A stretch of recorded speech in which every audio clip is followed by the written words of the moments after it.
Queue న్యూస్లో పనిచేయటకు senior video editors కావాలను సంప్రదించవలసిన నెంబర్లు 8688960884. మేడిగడ్డ కుంగిన కేసులో కేసీఆర్ కు కోర్టు నోటీసులు. వచ్చే నెల 5న హాజరవ్వాలని భూపాలపల్లి జిల్లా కోర్టు ఆదేశాలు. హరీష్ రావుతో పాటు మరో 6గురికి కూడా నోటీసులు అందుకున్న వారిలో రజత్ కుమార్, స్మితా సబర్వాల్, మెగా కృష్ణారెడ్డి వేల కోట్ల ప్రజాధనం దుర్వినియోగమైందన్న భూపాలపల్లి వాసి పిటిషన్ వేసిండు. తేలాలని చెప్తా ఉన్నాడు. దీంతో భూపాలపల్లి కోర్టు ఏం చెప్తా ఉందంటే క్లియర్గా మీరు వ్యక్తిగతంగా హాజరు కావాలి. లేదు లాయర్ని పంపిస్తా, నేను రాను, నేను కూర్చుంటా, ఇట్లా అంటే నడవది. 100% రావాలని చెప్తా ఉందంట. మరి కోర్టు మీద కూడా గౌరవం ఉంచుతారా, మరి ఏం చేస్తారనేది చూడాలి.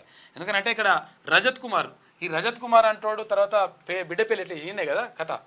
ఇష్టం వచ్చినట్టుగా బిడ్డ పెళ్లి అంగరంగ వైభవంగా అది మెగా కృష్ణారెడ్డి పైసలు ఇచ్చిండట. మెగా కృష్ణారెడ్డి పైసలు ఇచ్చి బిడ్డ పెళ్లి చేసిండు. ఎందుకు చేస్తాడు బిడ్డ పెళ్లి అంటే క్విడ్ ప్రోకో కిందికి వస్తుంది. అంటే నీకు నేను పని చేసి పెడతా, నువ్వు నాకు ఈ పైసలు ఇచ్చేసేయి, ఇట్లా ఇక్కడ ఇచ్చేసేయి అని చెప్పేసి ఈ తతంగం నడిచిందంట. అందుకని ఇక్కడ ఎవరెవరు ఉన్నారు, ఇక్కడ అప్పుడు భారీ నీటిపారుదల శాఖ మంత్రిగా ఉన్నటువంటి హరీష్ రావు కానీ, తర్వాత రజత్ కుమార్ కానీ, వీళ్ళన్నీ కూడా రావాలని చెప్తా ఉందంట.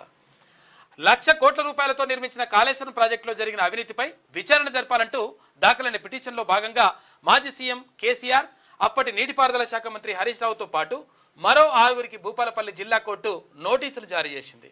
అది కథ. స్కిల్ వర్సిటీ చైర్మన్ గా ఆనంద్ మహేంద్ర న్యూ జెర్సీ సభలో సీఎం ప్రకటన. పురిటిగడ్డ రుణం తీర్చుకోండి, తెలంగాణలో పెట్టుబడులు పెట్టండి, మీరు పెట్టే ప్రతి రూపాయికి నాది గ్యారంటీ. న్యూ జెర్సీలో ఎన్ఆర్ఐలతో సీఎం రేవంత్ రెడ్డి. పురిటిగడ్డ రుణం తీర్చుకోవాలని చెప్పేసి ముఖ్యమంత్రి చెప్తా ఉన్నాడు. ఎందుకంటే ఇక్కడ ఎన్ఆర్ఐలు అంటే వివిధ దేశాల్లో ఉన్నటువంటి ఎన్ఆర్ఐలు ఎవరైతే ఉన్నారో వాళ్ళందరూ కూడా 100% తెలంగాణ కోసం, అంటే తెలంగాణ ఇక్కడ నుంచి వెళ్ళిండ్రు కాబట్టి, అంటే ఉన్న ఊరిని కన్నతల్లిని మరవద్దని అంటారు కాబట్టి ఎట్టి పరిస్థితుల్లో ఇక్కడి నుంచి వెళ్ళిండ్రు కాబట్టి వాళ్ళ నిజంగా కూడా ఈ రాష్ట్రం పైన, తర్వాత ఇక్కడ ఉన్నటువంటి అంటే ఈ ప్రాంతం పైన 1000% వాళ్ళకి అభిమానం ఉన్నది.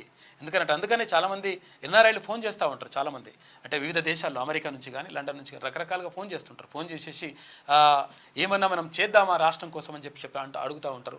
కాబట్టి నిజంగా 100% వాళ్ళకు ఎన్ఆర్ఐలకు మన దేశం పట్ల, తర్వాత మన తెలంగాణ రాష్ట్రం పట్ల నిజమైనటువంటి అభిమానం ఉన్నది. కాకపోతే ఆ అభిమానం ఏం కావాలంటే పెట్టుబడుల దిశగా వెళ్ళాలి. తర్వాత వాళ్ళకు మంచి జరుగుతుంది. తర్వాత ఇక్కడ ఉన్నటువంటి ఎవరైతే పౌరులు ఉన్నారో, ఎవరైతే నిరుద్యోగులు ఉన్నారో వాళ్ళకు కూడా మంచి జరిగేటువంటి అవకాశం కనిపిస్తుంది. క్యూ న్యూస్లో పనిచేయటకు సీనియర్ వీడియో ఎడిటర్స్ కావాలను సంప్రదించవలసిన నెంబర్లు 8688926084.